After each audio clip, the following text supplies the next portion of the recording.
You know, it's good to be home again. No matter where I get my mail, Chicago will always be home.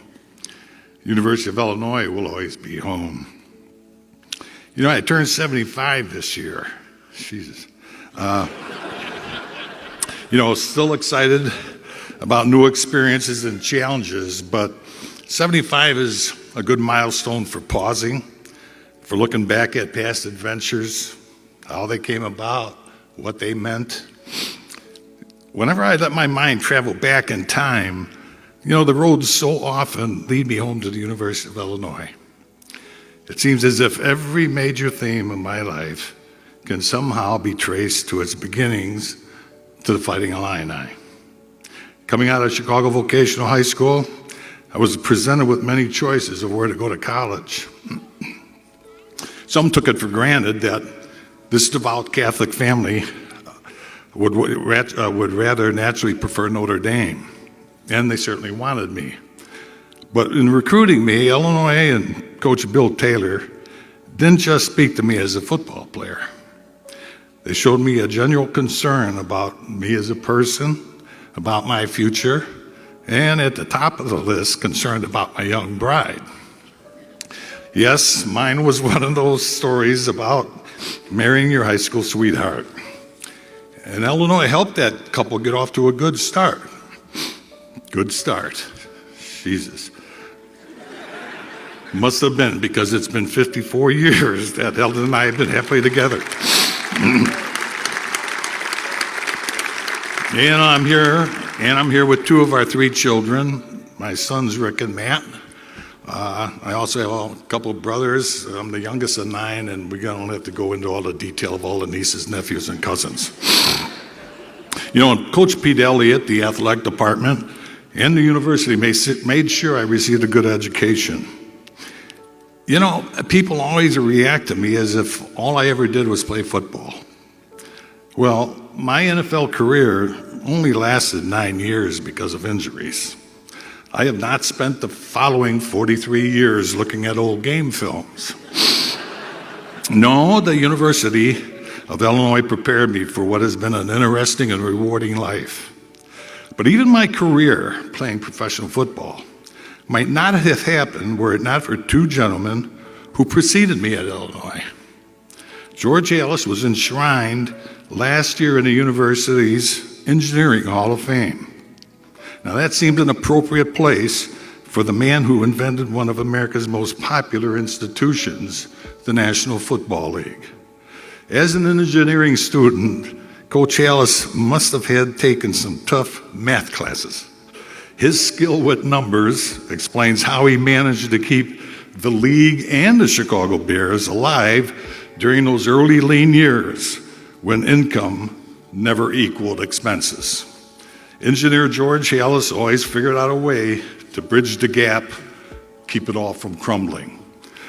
That good engineer from the University of Illinois designed the foundation which today supports the most successful athletic enterprise the world has ever seen. The Fighting Illini produced a mortar that held that structure together when it seemed likely to collapse. George Ellis created the NFL, but it was saved when he signed Red Grange to an unprecedented lucrative contract and took the Bears on a barnstorming tour, packing stadiums coast to coast as fans came out to see the galloping ghost. From that point on, the pro game was established. I'm a fortunate guy. University of Illinois' athletic department produced two icons and then prepared me to stand on their shoulders. Just for me, all the significant roads, Jesus, I'm going to get through this. Yes, for me, all the significant roads of my life begin here, and I'll say it again. It's good to be back home. Jesus, come on, get it, especially when I'm here with all of you. Thank you. I'm out of here.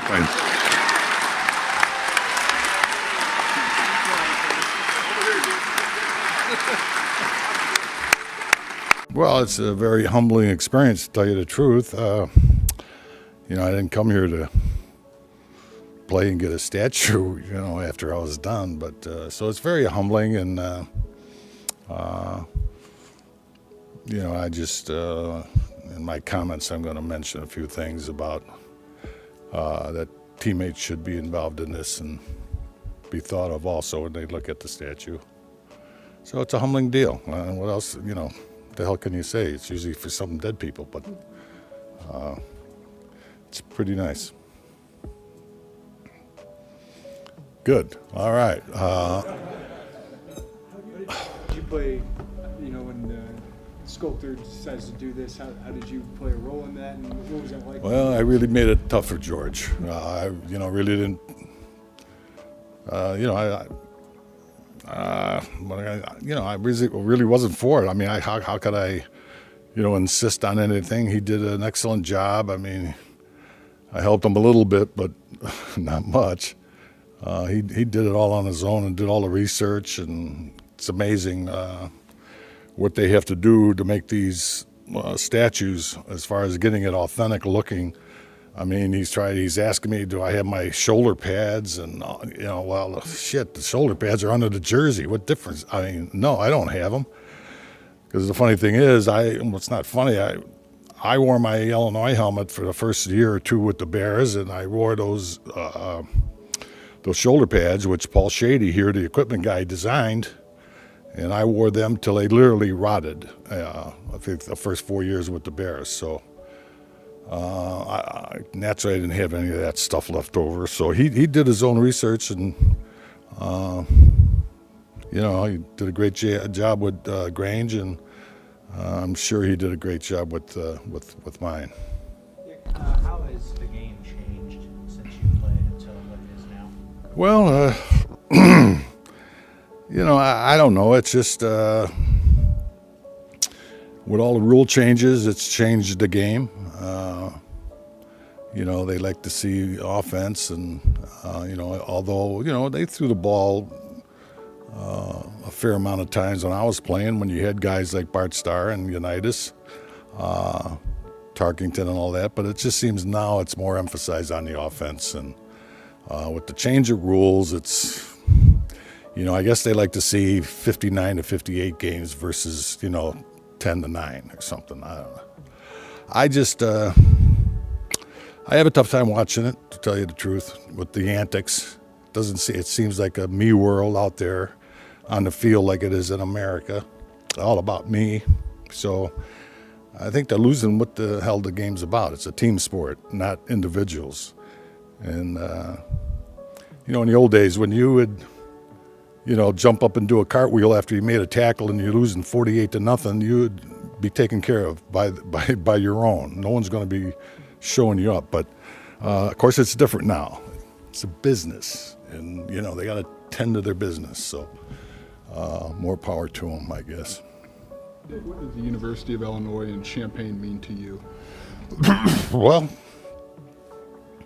it's a start. High school is one thing, but choosing a university to go to after your high school career is over is a big step.